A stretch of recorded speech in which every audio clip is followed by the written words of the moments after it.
All right, before we jump in, a quick heads up. Follow this channel. We're the ones tracking where peptides, longevity, and regulation are actually headed, without all the hype. It's really the best way to stay ahead of the curve. Okay, so let's get right to it. It all comes down to these three little words. Words that have quietly, almost silently, unlocked a multi-billion-dollar market. Research, use, only. So, you gotta ask, how in the world did three words create an entire industry? Well, it all starts with understanding the rules of the game, the regulatory framework. So, for our first section, we're calling this the line, not the loophole. Because, see, this isn't about finding some clever trick or sneaky backdoor. It's about a very, very deliberate line that's been drawn in the sand. And honestly, if you don't get this part, nothing else is gonna make sense. Okay, so what does research use only actually mean? Here's the deal. It's a specific label for products that are not, I repeat, not approved for human use by the FDA. But, and this is the absolute key, it means they are perfectly legal to sell and to buy for one specific reason, for research. What that does is create this kind of protected sandbox, a space where innovation can happen without getting bogged down in the super slow, super expensive clinical trial system. It's a really clear distinction. And you have to understand, that distinction, it's everything. Let me say this as clearly as I can. This is not a loophole, it's a line. And lines, well, lines create markets. But that begs the question, right? Why does this line even exist in the first place? That brings us to Section 2, regulating claims, not curiosity. And this gets to the heart of what the FDA is actually trying to do, which, believe me, is not what most people think it is. See, the job of a regulator like the FDA, it's not to be the science police. Their role is actually way more specific. They're there to control the claims companies make in their marketing, to control the kind of medical advice that gets dished out, and of course, to control how approved drugs are distributed. But here's what they're not designed to do. They're not there to shut down or stifle early-stage research, and that difference is absolutely crucial. It really boils down to this one simple idea. The FDA doesn't regulate curiosity. It regulates claims. Okay, so we've got the why down. Now let's follow the money. That brings us to Section 3, the infrastructure gold rush. Because this is where you can see where the serious capital is actually flowing in this whole ecosystem. A lot of people think the money here is just about, selling the actual molecules in a little vial, but that's kind of like thinking the money in the App Store is just about selling lines of code. The real money, the serious long-term investment, it's not just in the product. It's in building the entire system around the product. So what does that system, that infrastructure, what does it even look like? Well, we're talking about third-party testing labs that basically become the gold standard for quality. We're talking about incredibly complex supply chains, sophisticated brand building and marketing, entire platforms built just for education. And yeah, even clinics that are designed from the ground up to walk that compliance line perfectly. And let me be clear, this isn't a prediction.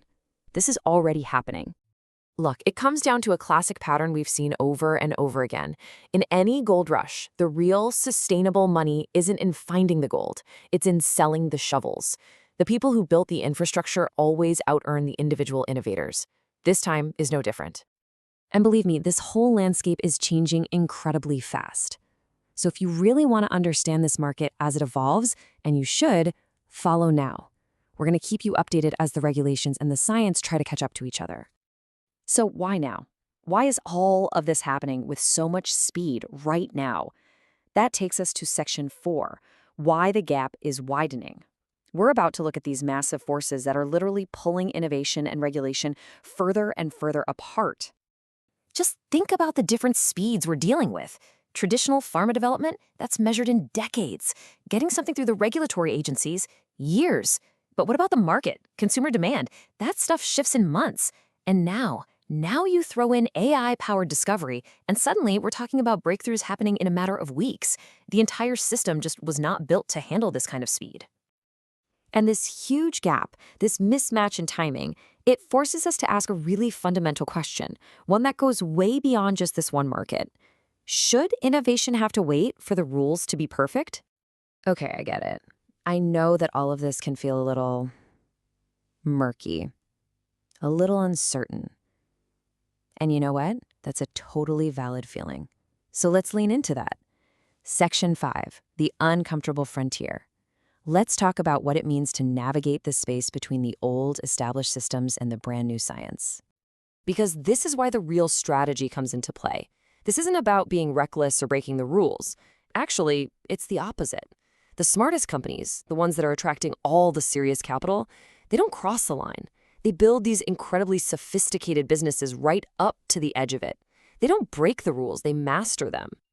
So that gray market feeling you might have, that sense that this is all just a big workaround, that's actually a predictable symptom of a much, much bigger shift.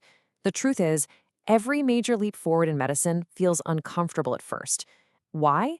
Because the systems we build always lag behind the science. And we can't forget the human side of this, the demand side of the equation. This isn't just some fad. This isn't people chasing peptides for fun or looking for a quick fix. They're chasing a sense of control. Control in a healthcare system that, for a whole lot of people, feels like it stopped listening a long, long time ago. All of this, it brings us to our final and honestly our most important point. Section 6, the real question we face. Because it's time to move beyond just talking about what's legal and start talking about what this all means for the actual future of medicine. And let me be crystal clear about something. This isn't something you need to believe in. It's happening. The capital is already moving. So the question isn't if people are going to make billions of dollars in this space. They are. That's a certainty. So if the financial outcome is inevitable, what's the real question? The one we should all be asking. It's this. Will this new frontier be guided by rigorous science and a sense of restraint? Or is it going to be driven by hype and shortcuts? That's really the choice that's on the table. This market is going to grow, whether we like it or not. If you want clarity instead of all the noise that's coming, follow this channel. I've pinned a question down in the comments about this. It's an important one. Go add your thoughts. That conversation is really just getting started.